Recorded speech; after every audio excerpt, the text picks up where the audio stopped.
चौधरी वीरपाल जी से निवेदन करूंगा कि वो आकर के अपने विचार रखें। सम्मानित मंच, और बहुत ही खुशी की बात है कि हमारे बीच में जोड़ों को बुलाया गया था, एक जोड़ा भी आ गया है। ये बहुत खुशी की बात है। जिस उद्देश्य को लेकर कार्यक्रम की आज हमने शुरुआत की थी, वो कार्यक्रम की शुरुआत हो गई है, क्योंकि एक जोड़ा हमारे बीच में आ गया है। उनको मैं विशेष रूप से दोनों बच्चों को बहुत बहुत बधाई, और उनका एक पुत्र भी है, उसको बहुत बहुत आशीर्वाद, सद्कामनाएं देता हूं कि जीवन में आगे बढ़े और इस मिशन में आगे चल के वो भी भागीदार बने। आज का ये ऐतिहासिक दिन है। उस बच्चे को हम बीच में देख रहे हैं, शायद आगे चलकर वो कहेगा कि मैं अजगर सम्मेलन में गया था, वहाँ मेरे माँ बाप को सम्मानित किया गया था। वो भी एक प्रेरणा लेकर के आगे बढ़े और इस अजगर समाज की मुहिम में हिस्सेदार बने, ऐसा मेरा उसके प्रति सद्भावना है। हमारे बीच में महिलाएं, हमारे यादव साहब कह रहे थे कि मैं पत्नी को लेकर आया हूँ, ये बहुत जरूरी है। जब तक महिलाओं के बीच में चर्चा नहीं होगी, अजगर समाज की चर्चा अगर 100 लोग करेंगे, उसकी जगह अगर 10 वोटों में सूचना चली जाएगी तो निश्चित रूप से 1000 लोगों तक पहुंचेगी। 100 लोगों में अगर जाएगी तो ज्यादा से ज्यादा 200 तक जा सकती है। बच्चा, परिवार, बेटी, रिश्तेदार, सब जगह ये सूचना पहुंचाने का अगर माध्यम है तो हम महिलाओं की संख्या इन कार्यक्रमों में जरूर बढ़ाएं। बहादुर कौम के बहादुर सरदारों, अगर ठान लिया है मन में कि दबंग बन के दिखाना है, अगर ठान लिया है मन में कि दबंग बन के दिखाना है, दबंगाई न्याय देने में है, दबंगाई तंग करने में नहीं। न्याय करने के लिए दबंग बने, न्याय करने के लिए आप बहादुर बने, न्याय करने के लिए आप पंचायत लगा कर बैठे, तो निश्चित रूप से आपकी दबंगई का दूर तक डंका बजेगा। लेकिन अगर दबंगई किसी को तंग करने के लिए की जाती है, उस दबंगई का कोई अर्थ नहीं है। सीख लेने की जरूरत है, हमें सीखना चाहिए। सारी उम्र सीखते सीखते निकल जाती है, फिर भी अधूरा रह जाता है आदमी। बहुत चीजें सीखने को मिलती है। मुझे सौभाग्य है कि मैं आज ये चौथी बार ये अजगर सम्मेलन नए तरीके से, नए फ्रेम में, नए लोगों के द्वारा, नई पीढ़ी के द्वारा मुझे अवसर मिला है चौधरी चरण सिंह जी द्वारा बनाए गए अजगर सम्मेलन में भी शामिल होने का। मेरी 11 साल की उम्र नहीं थी जब मैं उस सम्मेलन में शामिल हुआ था। वीरेंद्र वर्मा जी जो राज्यपाल रहे, गवर्नर रहे, उनके मकान के ऊपर सम्मेलन रखा गया था, जिसमें खुद चौधरी चरण सिंह जी उपस्थित थे। मैं 11 साल की उम्र में उसमें भी शामिल हुआ था। दूसरा अवसर मिला कि कुछ लोगों ने, कर्नल करतार सिंह जी, हमारे जम्मू कश्मीर के राज परिवार से डॉक्टर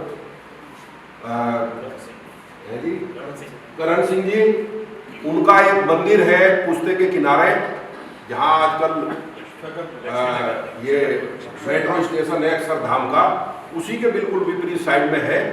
उसमें हम ये सम्मेलन करते थे। कई एक सम्मेलन हुए, कई एक बार चर्चा हुई, लेकिन मुकाम पर हम नहीं पहुंच पाए। आशा है, प्रयास है। आदरणीय वीएस चौहान जी, जितना मेरा उनसे परिचय है, जितना मैं उन्हें जानता हूं, उनके अंदर एक आग रहती है। जिस चीज के लिए वो प्रयास करते हैं तो आग के तरीके से कि जल्दी कवर हो, दूर तक जाए और प्रयास सफल हो। मैं उनको बहुत बहुत धन्यवाद देता हूं कि उन्होंने दोबारा से इस बहादुर कौम को जो बिखरी हुई है, केवल और केवल वर्चस्व के नाम पर, केवल और केवल मैं पहले था, मैं बाद में था, इन सब चीजों को भूल करके हम अजगर को नए तरीके से आधुनिक युग में, आज इंटरनेट का युग है, बहुत जल्दी इसका प्रचार किया जा सकता है। बहुत जल्दी अगर ईमानदारी से हम इसको लेके चलेंगे तो निश्चित रूप से एक ऐसा पौधा जो फूल भी देगा, फल भी देगा और सुगंध भी देगा, निश्चित रूप से आगे बढ़ेगा। इन्हीं सद्भावनाओं, सद्कामनाओं के साथ मैं एक संगठन का राष्ट्रीय सेवक हूँ। 20-22 राज्यों में हम काम कर रहे हैं, 18 लाख लोग हमसे जुड़े हुए हैं। उसका एक उदाहरण देना चाहता हूँ ताकत का।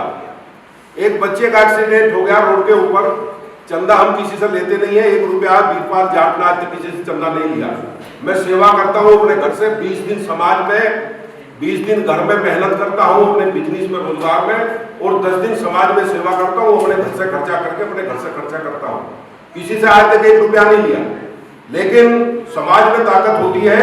बच्चे का रोड में एक्सीडेंट हो गया, बिनोली गांव है बागपत के जिले में, बड़ौद के पास में, उसके फादर हमसे जुड़े हुए थे। उन्होंने कहा साहब अकेला बेटा है, रोड पे गिर गया, ब्रेन हेमरेज हो गया, एक्सीडेंट हो गया, क्लोटिंग हो गई। उसको हमने कहा तुम फोर्टिस हॉस्पिटल में ले आओ, कि साहब मेरे पास तो 1 पैसा भी नहीं है। मेरी कोई बात नहीं, मैं हूँ यहाँ, ले आए।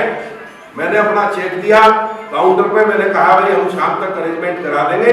और एक फोन के ऊपर, फेसबुक के ऊपर जो लोग जुड़े हुए थे, एक फोन दी गई कि भाई आवश्यकता है 8.5 लाख रुपए का खर्चा डॉक्टरों ने बताया है, इसका ऑपरेशन करना पड़ेगा।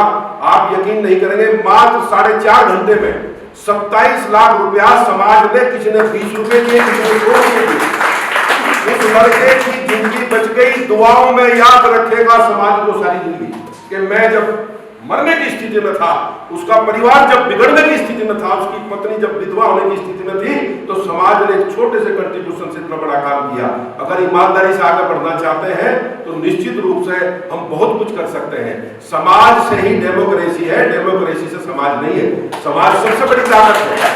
अगर हमने चुन के वहां बैठाया है तो हम उसको उतारना भी जानते हैं, अगर उसको सम्मान दिया है तो अपमान करना भी जानते हैं। जिस दिन इस फार्मूले में आप सीख जाओगे, उस दिन निश्चित रूप से समाज का भला कर पाओगे। स्वार्थ अपना सबसे पहले है, स्वार्थ अपना सबसे पहले है, लेकिन स्वार्थ केवल सम्मान के लिए होना चाहिए, अपमान के लिए नहीं। आप अपमान के लिए सम्मान पाल, अपमान के लिए जो है अपना स्वार्थ पाल के रखते हैं, वही हमें नीचे गिराने का काम करता है। ऐसे लोग जो महामूर्ति इस मंच पे बैठे हुए हैं, हमारे सामने बैठे हुए, दूर दूर से चल के आए, इतना समय दिया, उनका मैं बहुत बहुत आभारी हूँ। बहुत बहुत धन्यवाद। आप लोगों ने यहाँ बात करने का मौका दिया, समय का अभाव है। निश्चित रूप से आगे जब भी कहीं आप आवाज दोगे, हम तन मन धन से आप इस संगठन के साथ में हैं और आगे इसको बढ़ाएंगे। अजगर एकता, अजगर एकता, सर्व समाज,